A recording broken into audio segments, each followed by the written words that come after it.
Бүгін біз аты аңызға айналған Евросеть ұялы телефон дүкендері желісінің негізін қалаушы ресейлік кәсіпкер Евгений Чичваркин туралы сөйлесетін боламыз.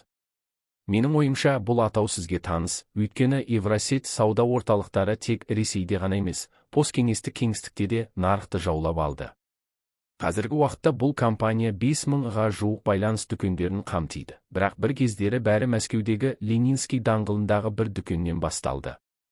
Ашылғаннан кейін 5 жыл өткен соң Евросеть $140 миллион айналыммен ұялы телефондар мен аксессуарлардың бөлшек сауда нарығында көшбасшы болды.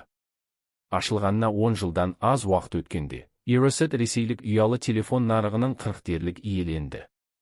2006 жыл компания үшін ашылған жаңа сауда нүктелерінің саны бойынша рекордтық жыл болды. Желі тағы 1976 дүкенге кеңейді. Чичваркиннің басшылығымен компания Ресейдегі ең ірі ұялы телефон сатушысы болды. Евросеть ұялы телефондарды сатып алуды ғана емес, сонымен қатар әуе билеттеріне, туристік пакеттерге тапсырыс беруді және төлеуді немесе спутниктік теледидарды, несиелерді және жол жүру айыппұлдарын төлеуді ұсынады. Евросеть брендінің арқасында Чичваркин мырза ертегідей бай болды. Қазіргі уақытта оның байлығы $100 миллион құрайды. Чичваркин мырза қазір Ұлыбританияда тұрады және оны Евросеттің бұрынғы тең иесі деп атайды.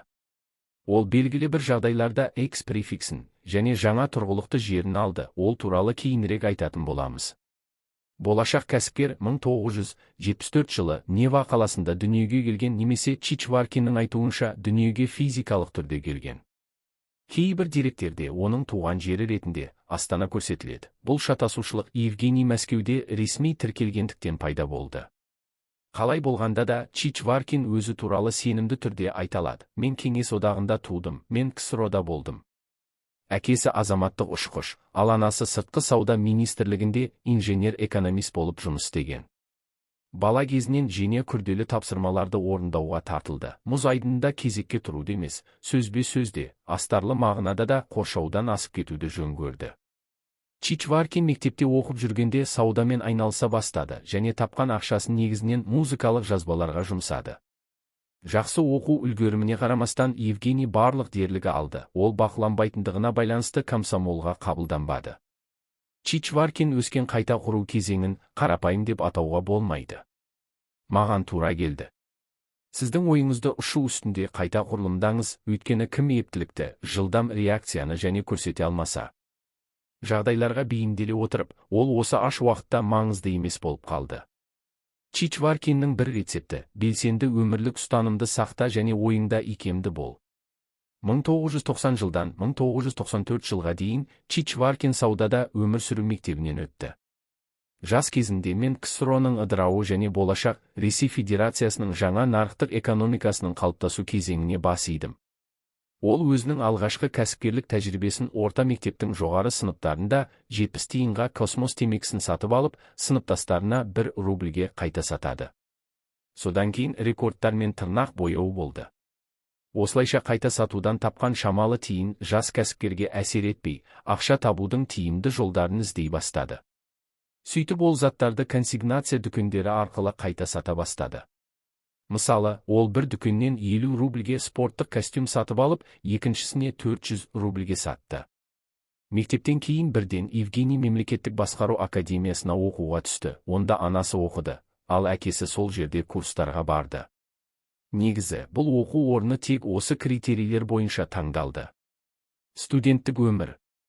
Евгений Чичваркиннің студенттік өмірі ең алдымен Лужникидегі киім нарығымен байланысты. Евросеттің болашақ иесінің айтуынша, ақша табу оңай болғаны сонша, ештеңе істеудің қажеті жоқ. Бір күні ол Столешников көшесіндегі базарда үлкен размерлі ерлердің іш киімдерін сатып жүрген бұрынғы сыныптасын кездестірді. Басқа біреу оның сыныптасын келемеждейтін шығар, бірақ Чичваркин досының үлгісіне ілесуді ұйғарды. Сосын бәрі басталды. Евгений арзанға сатып алуға болатын, содан кейін басқа жерде сатуға болатынның бәрін алды. Бұл ұстара жүздері, Snickers шоколад батондары, Sofista Twist әсем жүн шаш қыстырғыштары, джинсы, спорттық костюмдер, жүн колготки, етік. Мүмкін оңайырақ болар еді. Іскер жігіттің сауда жасамағанын тізіп ал.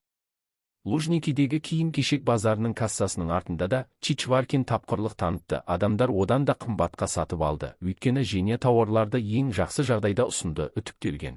Ал бәсекелестерінің тауарлары мыжылған. Ол тіпті бұйымға назар аудару үшін әйелдер көйлектерін киіп алған. Тіпті сол кезде де, соққы құнының толық күшін түсінген Чичваркин оны барлық жерде қолданды. Ироза жарнамалық науқанында қызметкерлермен, журналистермен және іскер серіктестермен қарым-қатынаста. Студент Женя Чичваркиннің әдеттегі күні қандай болды? Дәлірек айтсақ, басқа студенттер үшін әдеттегі күннен несімен ерекшеленді? Қарапайым студент әдетте 11-12-де тұрып, соңғы сабағына әрең жетеді. Содан кейін ол кешке дейін жалқау болып, әлгі стипендиатын әлдеқашан ысырап еткен болғандықтан, біреудің есебінен ішетін кешке сүйреп баратын. Студент Евгений Чичваркин таңғы сағат 5-те тұрып, алғашқы пойызбен Лужникиге өз бағаналарымен барды. Онда ол бір сағатта барлық тауарларын сатып, институтқа жүгірді. Алғашқы 2 минутқа 15 минут кешігіп келді. Кешке шәкіртақысы әлдеқашан таусылған студент достарына сусын алып берді. Сол кездің өзінде кейінірек Чичваркин деп аталды. Нарықта кез келген өнімді тіпті сатуы ең қиынды сата алатындығымен танымал болды. Бұл 1994 жылға дейін жалғасты. Сол жылы Чичваркин Лужникидегі сауданы тоқтатты, өйткені иелері ауысып, сауда орындарының бағасын көтерді. Содан кейін 1994 жылы Чичваркин институт асханасына қарама-қарсы бейне кассеталарды жалға беру дүкенін ашты. Рас, бұл ұзаққа созылмады, бар болғаны 1,5 ай. Табыстылығы төмен болғандықтан жабуға тура келді. Осыдан кейін Женя саудаға қайта оралады. Енді ғана ол мұны басқалардың көмегімен жасайды. Сыныптастарын сауда қатынасына тарта бастайды. Схема қарапайым болды. Бір жерден арзан бағаға тауар тауып алып, оны сыныптастары арқылы қымбат бағаға сататын. Осы уақыт ішінде стихиялық нарықтар тек Мәскеуде ғана емес, бүкіл Ресейде жаппай ашылды. Ал ақшадан таршылық көрген кез келген адам мұндай базарлардан қосымша табыс таба алатын. Менің ата-анам да 90 жылдары осылайша қосымша табыс тапқан. Әкем автобус жүргізушісі болып жұмыс істеген. Таңертең жұмысқа вахтаны жүргізіп, кешке жұмыс орнында ауысымды алды. Нәтижесінде оның күн ортасы бос болды. Ата-анам автобусты сауда орны ретінде пайдаланды. Менің анам тауарлар сатып алу үшін Мәскеу мен Польшаға баратын, ал күндіз ол әкемнің автобусында сататын. Ол біздің қаладағы және көршілес қалалардағы осы стихиялық базарлардың бірінің жанына қояды. Осылайша Чичваркин қосымша ақша табуға қарсы емес адамдарды тапты. Олар одан тауарларды сатып алып, осы стихиялық базарлардың біріне сатуға кетті. Бақытымызға орай, бірнеше жыл бойы Женя негізінен Түркиядан жүк тасымалдайтын шелдермен көп байланыста болды. Адамдар соншалықты жалқау, олар $1 арзанырақ кафточка сатып алу үшін метрода 2 аялдама жүре алмайды. Чичваркин әлі таң қалды. Бұл ретте кейіпкеріміздің өзі де базарда сауда жасайтындай күй кешкен жоқ. Көп ұзамай ол Евгений айтқандай Лужникиге оралды. Оны алып-сатарлар тобы шетелден әкелген тауарларын сатуға шақырды. Евгений Чичваркин ұялы телефондарда қалай жұмыс істей бастады. Бір оқиға болмаса, бүгінгі мақаланың кейіпкері Лужникиде қанша уақыт сауда жасауға тура келетіні белгісіз. Академияны бітіргеннен кейін Евгений бірден үйленіп, бал айына аттанады. Содан оралған соң базардағы орнын басқа адамдар басып алғанын біледі. Осы кезде Евгений жас әйелімен күн көріссіз қалғандай көрінгенде, оны бала күнгі досы Тимур Артемьев жұмысқа шақырады. Сол кезде Тимур басқа серіктесімен бірге ұялы телефон дүкенін ашты. Жағдай дірілдеп бара жатты. Содан Тимур Евгений Чичваркинге өзінің дүкенінде сатушы ретіндегі талантын пайдалануды ұсынды. Евгений бұдан артық еш нәрсе таппағандықтан, күзде базардағы саудаға қайта оралу үшін аздап қосымша ақша табуды мақсат етіп, жазда Тимурға жұмыс істеуге кетті. Сіз түсінгендей, ол ешқашан базарға оралмаған. Тимур Артемьев Чичваркин сатушы болып жұмыс істеген Мәркім дүкенін ашқан серіктесімен көзге түспеді. Алайда Артемьев пен Чичваркиннің көзқарастары толығымен сәйкес келді. Нәтижесінде достар серіктес болатын жаңа компания ашуға шешім қабылдады. Осылайша 1997 жылы 2 сәуірде Ироза пайда болды. Тимур барлық қаржылық мәселелерді және Евгений сатуды өз қолына алды. Алғашқы дүкен ашылды. Бірақ олай емес. Алғашында достар Тверская көшесінің ең басында кеңсе ашты. Бұл кеңсе сауда нүктесі ретінде қызмет етті. Ол жерге адамдар газеттегі жарнамаларға жауап ретінде келген. Иә. Мен сіздің назарыңызды осыған ерекше аударғым келеді. Чичваркин мен оның жолдастары ештеңені менсінбеді. Кейбір жаңадан келгендер бизнес ашу туралы ойлағанда, олар бірден жақсы жөндеуден өткен кең дүкен немесе бутикті, биік шыны витриналарды, ыңғайлы жиһазды және Бірақ Eurosat негізін қалаушылардың тарихы көрсеткендей, жалпы саны 5000-нан асатын дүкендер желісін құра алмас бұрын, кішкентайдан бастаңыз. Өнімді табыңыз, қымбат емес кеңсені жалға алыңыз, және кем дегенде газеттер немесе әбіді сияқты тегін хабарландырулар сайттары арқылы сата бастаңыз. Осыдан кейін ғана Евгений мен оның серіктесі Тимур Ленинский даңғылындағы электроника дүкенінде алғашқы сауда нүктесін ашты. Бір айдан кейін олар Лубянкада үшінші сауда нүктесін ашты. Осылайша Eurosat нағыз дүкендер желісіне айналды. Олар осы құрамда 1998 жылдың тамызына дейін болды. Содан кейін дағдарыс басталды. Бұл көптеген кәсіпкерлер үшін қара уақыт болды. Ол кезде мыңдаған кәсіпкерлер банкротқа ұшырады. Алайда Чичваркин аман қалып қана қоймай, 1998 жылдың соңына қарай тағы 2 сауда нүктесін аша алды. 1999 жылы Eurosat жаңа сауда нүктелерін ашуды тоқтатты және бұрыннан барларын жақсартуға назар аударды. Негізінде жаңа сауда нүктелерін ашуға қаражат болмады. 1998 жылғы дағдарыс әсер етті және компания күнкөрістерін әрең тауып жатты. Сондықтан 1999 жыл бойы Чичваркин мен оның жолдастары өз капиталын көбейтті.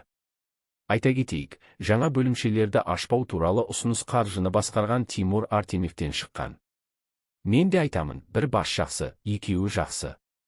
Барлығы Евросет табысын Евгений Чичваркинмен байланыстыруға дағдыланған. Бірақ жалғыз жетістікке жету мүмкін емес. Сондықтан, егер сіз бизнес құруды жетістік тұрғысынан қарастырсаңыз, жақсы мамандарды жалдауға дайын болуыңыз керек, ал кәсіпқойға ақшаңыз болмаса, оны серіктес ретінде қабылдаңыз. Жалпы алғанда 1999 жыл нарық үшін сәтті болды. Ұялы телефондар. Әр бұлттың сыры бар дегендей. Мәселе мынада, 1998 жылғы дағдарысқа дейін ұялы телефондар болды. Негізінен ауқатты адамдарға ғана қол жетімді. Дәлірек айтсақ, ұялы телефондар емес, ұялы байланыс қызметтері. Дағдарыстың басталуымен барлық тарифтер доллармен болғанына байланысты ұялы телефонның бағасы шарықтап кетті. Әрине, ұялы байланыс операторлары шығынға ұшырай бастады. Бұл оларды баға саясатын шұғыл өзгертуге мәжбүр етті. Нәтижесінде, дағдарыс басталғаннан кейін, 2 айдан кейін, МТС пен Вимпелком тарифтерді 2 есеге төмендетті. Ал 1999 жылдың 1 қаңтарынан бастап ұялы телефондардан желі ішіндегі кіріс қоңыраулар тегін болды. 1999 жылы ұялы байланыс нарығының негізгі ойыншылары өз тарифтерінің құнын тағы бірнеше рет төмендетті және 1999 жылдың екінші жартысында ақыры секундтық төлемді енгізді. Бұл не әкелді? Ұялы байланыс операторларының жаңа қосылымдарының буміне және ұялы телефондарға арналған асығыс. 1999 жылдың соңында Евгений алғаш рет шетелге шықты. Бірақ ол мұны релаксация мақсатында жасамайды. Ол телефон аксессуарларының тікелей жеткізушілерін табу үшін Тайваньға барады. Өйткені ұялы телефондарға арналған аксессуарларды Ресейдегі көтерме саудагерлердің бірінен сатып алған. Бір күні осы көтерме саудагерлердің бірінің кеңсесінде отырған Евгений әжетханаға баруға мәжбүр болды. Дәретханада ол лақтырылатын керек жарақтардың бос жәшіктерін көрді. Жәшіктерде болды. Жеткізушінің деректемелері және басқа да көлік белгілері көрсетілген. Бұл Қытайдағы жеткізушімен байланысуға ғана емес, сонымен қатар осы сәлемдемені жеткізудің бүкіл бағытын бақылауға мүмкіндік береді. Чичваркин дәретханадан тұрмай, қытайлық жеткізушінің егжей-тегжейлерін айту үшін менеджерлерінің бірін шақырды. Чичваркин дәретханадан әрең шыққанда менеджер оны жақсы жаңалықпен шақырды. Ол жеткізушіден прейскурант пен факс күтіп тұрды. Дәретханадағы оқиғадан кейін көп уақыт өткен жоқ. Евгений оны Тайваньдағы телекоммуникация көрмесіне апаруы керек ұшақтың орнында отырды. Ол жерде ол дүкендеріне әртүрлі өнімдерді тікелей жеткізу туралы келіссөздер жүргізбек болды. Бұл жерде мен сіздің назарыңызды неге аударғым келеді? Кәсіпкердің егжей-тегжейге назар аударуы мүмкін. Басқа біреу дәретханада жатқан жәшіктерді төмен, лас және қорлайтын нәрсені қазып алуды ойлайтын шығар, бірақ Евгений емес. 2000 жыл, бетбұрыс кезеңі мүмкін. 2000 жылды Евросеттің дамуындағы және, әрине, біздің кейіпкеріміз Евгений Чичваркиннің өміріндегі бетбұрыс кезеңі деп атауға болады. Оның кейінгі дамуы мен жетістігі қиындықтармен байланысты болды. Дегенмен осы қиындықтарды жеңудің нәтижесінде ол өзі үшін жаңа белестерді бағындырып, серіктестігін шыңға шығара білді. Жаңа деңгей. Жоғарыда жазғанымдай 1999-2000 жылдар ұялы байланыс нарығы үшін де, ұялы телефондардың бөлшек сауда нарығы үшін де бетбұрыс кезеңі болды. Бұл салада Eurosat көптеген бәсекелестерге ие болды. Ал 2000 жылы Чичваркин баға соғысын бастауға шешім қабылдады. Ол сатылған телефондар мен аксессуарлардың үстеме бағасын 20-дан 5-ға дейін төмендетуге шешім қабылдады. Оның серіктесі Тимур Артемьев бұл қадамға үзілді-кесілді қарсы болды, өйткені ол мұндай бағамен компания табысқа жете алмайды деп есептеді. Бірақ ол мұнымен келісуге мәжбүр болды, өйткені сату оның емес, Чичваркиннің жауапкершілігі болды. Евгенийдің есебі қарапайым болды, үстемелерді азайту арқылы баға бойынша ұту, және осылайша сатылымдар санын көбейту. Сол 2000 жылы Eurosat алғаш рет Экспоком көрмесіне қатысты.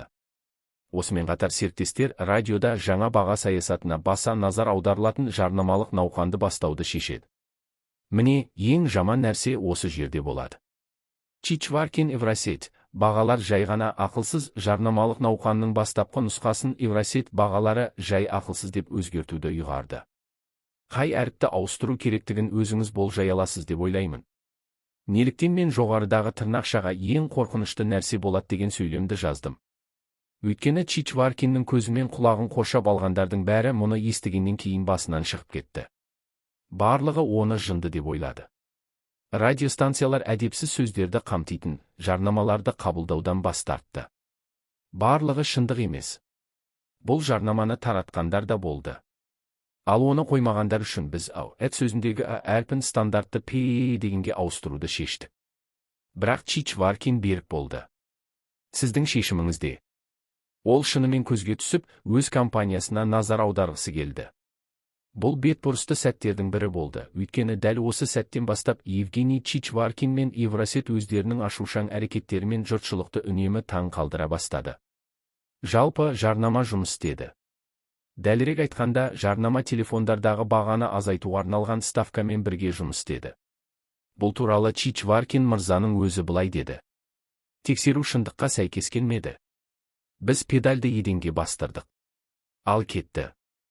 2000 жылы Евросет дүкендерінің саны 11-ден 27-ге дейін өсті. Сатылымдардың өскені соншалық, Eurosat нарықтағы көшбасшы болды. Бұл, әрине, көптеген бәсекелестерді қуанта алмады. Менменшіл жас кәсіпкерлердің отын сейілту үшін бәсекелестер кез келген әдісті қолдана бастады. 2001 жылы ғана компанияның Твердегі қоймасы 15 рет жабылды. Полиция, өрт сөндірушілер және басқа органдар Чичваркиннің ұялы телефонына үнемі қоқан-лоққылар келіп тұрды. Бұл оны оққағар жалдауға итермеледі. Бірақ ол ниетінен бас тартқан жоқ. Оның үстіне ол кері соққы беріп, бәсекелестерін өлтіруді шешті. Әрине, тура мағынасында емес, астарлы түрде. Бұл жерде мен кейіпкеріміздің қиындықтары мен мінезін тағы да атап өткім келеді. Оның орындағы басқа адам әлдеқашан қорқып қозғалмай отыратын еді. Бірақ қиындықтар Женяны оларды жеңудің жолдарын іздеуге мәжбүр етті. Оның миы үздіксіз жұмыс істеп, жаңа шешімдер тапты. Баспен жұмыс істегендер аман қалды. Бұл қышқылмен жағылған металл сияқты. Күшті заттардан тат ұшты. Ал шіріген заттар еріді. Евгений Чичваркин. Ол өзіне полицейлер мен өрт сөндірушілерді жіберген бәсекелестерін суға батырудың заңды жолын тапты. Чичваркин оның жолына түскен бәсекелестердің жанынан бірнеше сауда нүктелерін ашып, бағаны төмендеткені сонша, барлық тұтынушылар бәсекелестерді тастап, телефондар үшін Eurosatке барады. Оның үстіне, олар кейде тіпті өз зиянына да бағаны төмендететін. Әдетте мұндай ойында бәсекелестер бірнеше айда біріктірілді. Көп ұзамай мұндай тактика Eurosat сауда белгісі болды. Чичваркин өз бәсекелестерін бағамен өлтірді. 2002 жылы Чичваркин басқаратын Eirosat Samsung және Motorola компанияларымен дилерлік келісімдерге қол қойды. Осы келісім-шарттардың арқасында осы брендтердің Eirosat дүкендеріндегі телефондар басқа дилерлер түріндегі делдалдар арқылы емес, тікелей жеткізіле бастады. Сонымен қатар 2002 жылы ұялы телефондарды бөлшек сату нарығында жаңа ойыншы пайда болды. Связной, ол келесі 3 жылда Eirosat-тың басты бәсекелесі болды. 2002 жылы Чичваркин өзінің торын Мәскеуден тыс жерге тастауға шешім қабылдады және Санкт-Петербургке барды. Осы қалада дүкендерін ашу үшін ол көптеген қиындықтарға тап болды. Капитал тізбегін Санкт-Петербургке кіргізбеу үшін жергілікті нарықтағы 10 негізгі ойыншы күштерін біріктіруде. Дегенмен Чичваркин бұл жерде де жол табады. Ол қала әкімшілігімен келіссөздер жүргізіп, вокзалдарды қалпына келтіруге демеушілік жасайды. Ол үшін ол алады. Оларда эксклюзивті сауда нүктелерін ашу мүмкіндігі. 2002 жылдың тағы бір маңызды оқиғасын мен жіберіп алмаймын. Бұл Eirosat-тың сәуір күлкі күніндегі жарнамалық акциялары. Бұл акция алғаш рет 2002 жылы өткізіліп, кейін жыл сайынғы дәстүрге айналды. Сол жылы Чичваркин өздерінің орталық кеңсе дүкені орналасқан Тверская көшесін Амстердамдағыдай қызыл жарық көшесіне айналдыруды шешті. Ол үшін Евгений модельдерді жалдап, оларды дүкен терезелеріне көрсетті. Модельдер толығымен жалаңаш емес, шомылу костюмінде болды. Әйтсе де өтіп бара жатқан ер азаматтардың аруларға қарап мойын бұруына осының өзі жеткілікті болды. Бір күн бойы Eirosat-ке айналды. Келесі жылы Чичваркин экспериментті шешінумен жалғастыруды ұйғарды. Рас, бұл жолы Eirosat келушілерін шешіндіруді жөн көрді. Eirosat-тың бір сәуір күлкі күніне арналған науқаны компанияның әнұраны алдында жалаңаш шешінген адамға сыйлық ретінде телефон ұсынды. Жарайды, шешін болғаны дұрыс. Сатып алушы оны қалай алдау керек? Чичваркин бұл туралы қатал, клиенттің мүддесі бірінші орында. Eirosat-те ол ұялы телефон шоттарын 1 рубльден басталатын сомаға толтыру ережесін енгізді. Сатып алушыдан әртүрлі талаптар туындаған жағдайда менеджер қызметкерлерді жоқ. Қорқыту, бірақ ақаулы өнімді тез ауыстыру. Чичваркин дүкен менеджерлерін бос уақытында бәсекелестердің дүкендеріне баруға шақырды. Өйткені егер олар Eirosat-тен төмен бағаны тапса, олар бонус алады. Eirosat ұсынған Andreskada сәуір айының 1 күніне орайластырылған бизнесменнің тағы бір сұмдық еркелігі барша сәнқойлардың есінде қалды. Ресейлік сән апталығының аясында ол өзінің антиглам шоуын қойды. Ол шынайы аяқталды. Жанжал. Модельдер подиумға әдепсіз жазуы бар ашық сары футболкалар мен үлкен сөмкелермен шықты. Сөмкелерде сыра болды. Оны модельдер шоу қонақтарына төге бастады. Бірегейлік пен қайталанбастық табыстың ажырамас бөлігі болып табылады. Евгений Чичваркин. Нәтижесінде бұл арандатушылық шоу төбелеспен аяқталды. Оның барысында шараға дизайнер ретінде ұсынылған Чичваркин сыра ішкен наразы келушілердің бірінен бетінен бірнеше соққы алды. 2003 жылы Eirosat дүкендерінің саны 2 есе өсті, яғни 186-дан 328-ге дейін. Алайда бұл Eirosat-тың өмірін жоғалтты. Өйткені жаңа бөлімшелерді ашу үшін негізінен астаналық облыстағы сатудан түскен қаржы қажет. Ол кезде Максим Ноготков басқаратын Связной Чичваркин мен Eirosat-ті жіті бақылап отырды.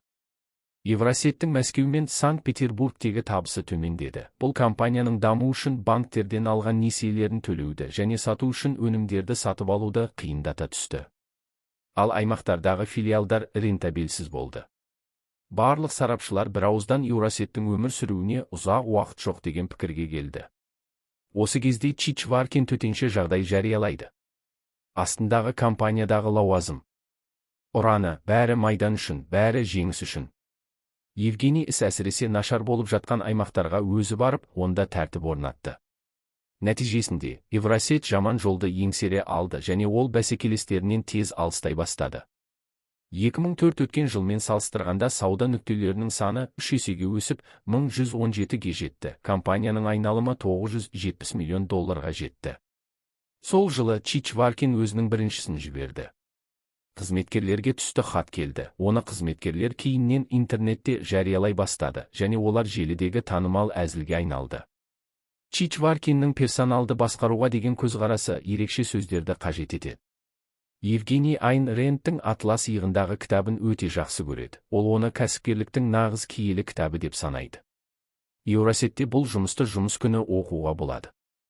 Кім қызмет етуден жиіркеніп, ұялса, бос жерде күзетші болып жұмыс істесін. Евгений Чичваркин. 2005 – 3111 дүкен, оның 257-сі Ресейден тыс жерде. Компанияның айналымы $2,6 миллиард құрады.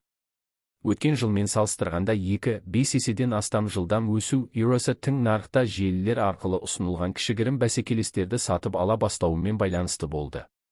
Чичваркин Бастион, Ресей байланыс дүкендерінің желісі, Touchmarket, Ultra, Mobile World және TIB сияқты компанияларды сатып алады. 2005 жыл ұялы телефон нарығы үшінде дағдарыс пен телефон бағасының өсуіне әкелген алғашқы ірі кедендік тәркілеулер үшін есте қалды. Осылайша, жалпы құны $10 миллион асатын контрабандалық ұялы телефондары бар 10 жүк көлігі ұсталды.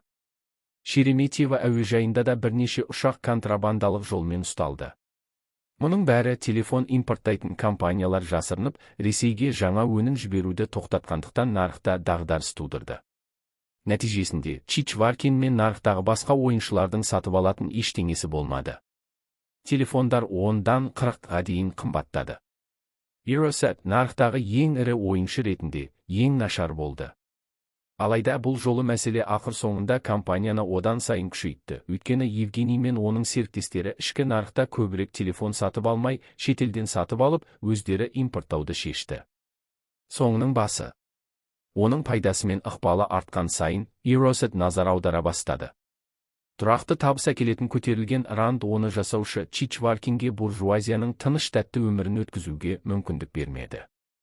Төмендегі фактілерді түсініктемесіз, былайша айтқанда, телеграф арқылы ұсынамын. 2006 жылдың 29 наурызы Шереметьево кеденінен Евросет үшін құны 530,000 рубль болатын 167-500 телефон тәркіленді.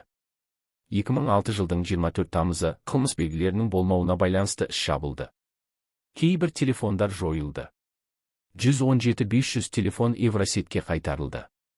2008 жылдың 2 қыркүйегінде Евросет орталық кеңсесінде тінту жүргізілді. 2008 жылы 22 қыркүйекте Чичваркин мен Артемьев Евросет сату туралы келісімге қол қойды. 2008 жылдың 20 қарашасы Чичваркин директорлар кеңесінің төрағасы қызметінен кетті. 2008 жылға 22 желтоқсан Чичваркин Лондонға ұшып кетті. 2009 жылдың қаңтары Чичваркинге қатысты қылмыстық іс қозғалды. 2009 жылдың 12 наурызында Чичваркинге халықаралық іздеу жарияланды. 2011 жылдың қаңтары қылмыстық іс жабылды. Чичваркинге Ресей қылмыстық кодексінің тиісті баптары бойынша адам ұрлау және бопсалау бойынша айып тағылды. Іс Eurosеттің қауіпсіздік қызметі тауарларды ұрлап жатқан жерінде ұсталған бұрынғы Евросет қызметкерін ұрлауымен байланысты болды. Коммерсант газетінің хабарлауынша, өзін-өзі басқарған кәсіпкер оның Ресейде қылмыстық қудалау оны компанияны сатуға мәжбүрлеу әрекеттерімен байланысты болуы мүмкін деп мәлімдеді. 2011 жылы Чичваркин оны қудалауды ұйымдастырушылар деп атаған 2 полиция генералы Ресей президентінің жарлығымен қызметінен босатылды. Заңсыз қамауға алынған Евросет топ менеджерлері Ресей қаржы министрлігінен үлкен көлемде өтемақы алды.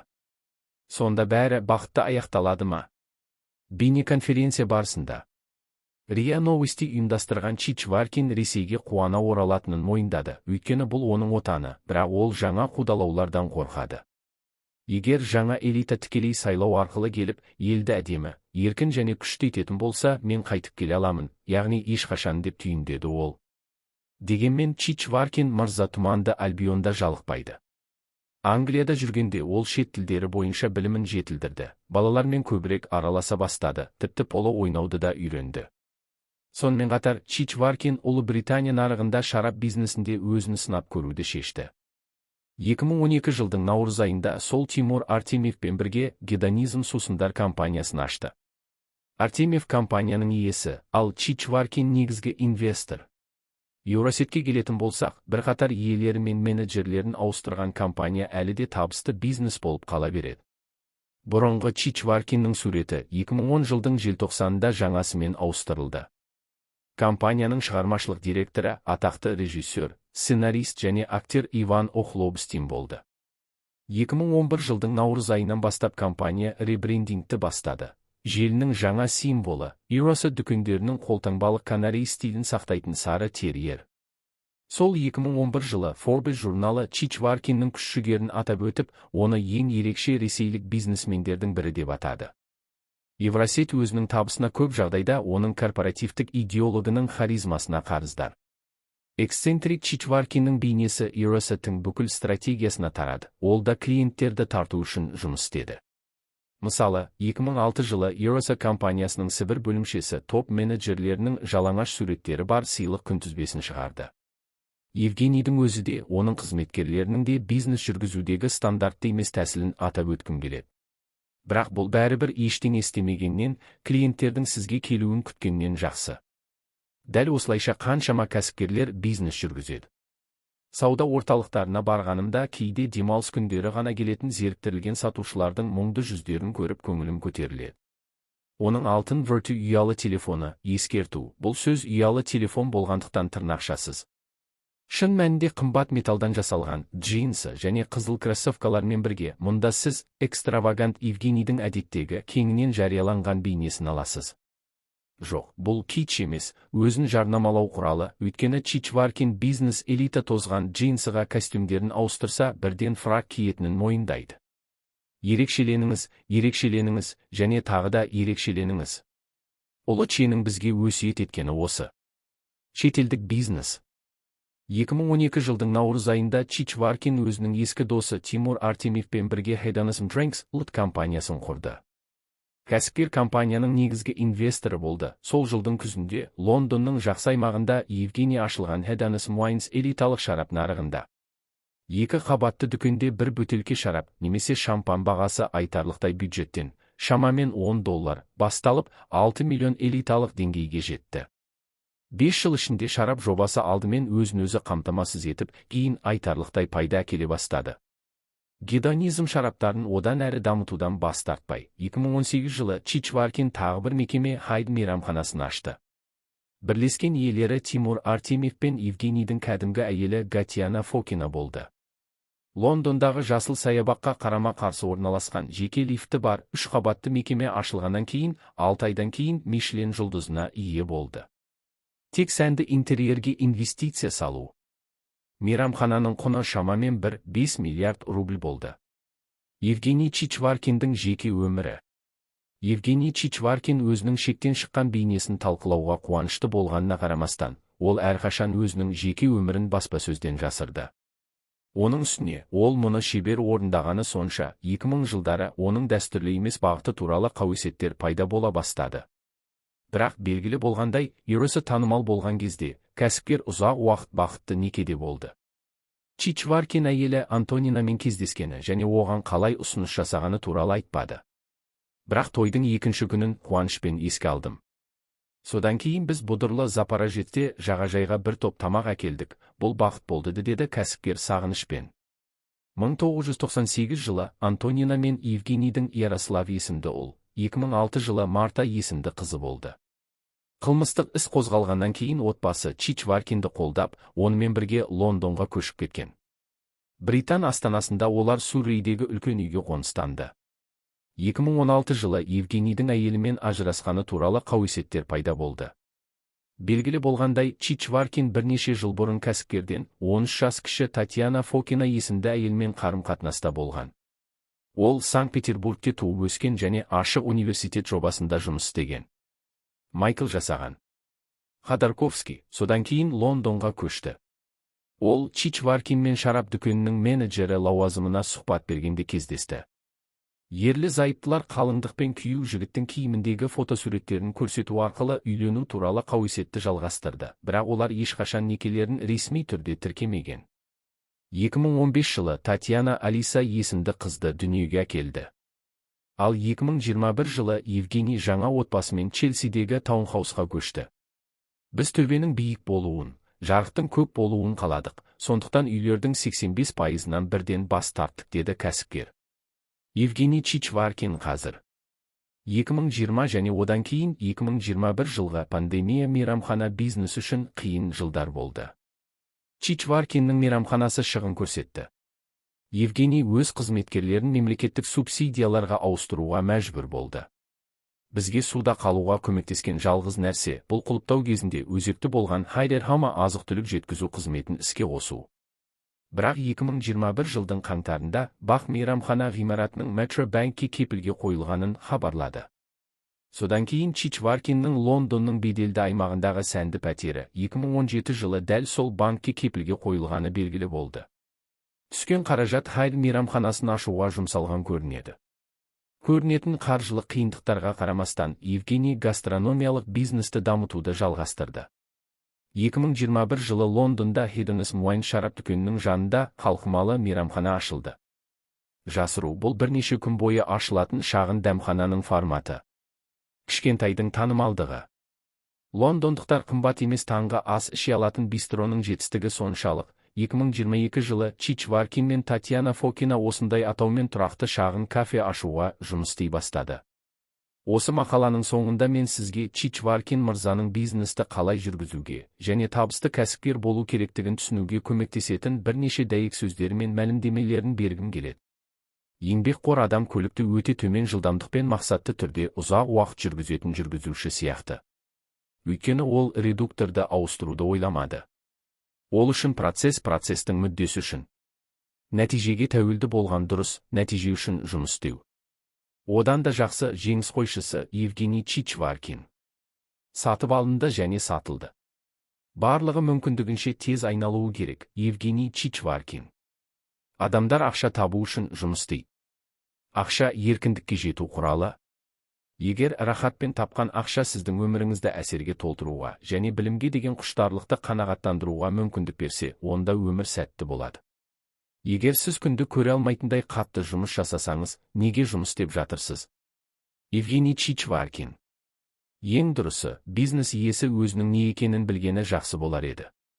Күшті тұсы, оны іскерлік жағынан не қызықтырады? Мен өнім туралы ештеңе түсінбеймін, бірақ мен сатуды түсінемін және оны ұйымдастыруды ұнатамын. Евгений Чичваркин.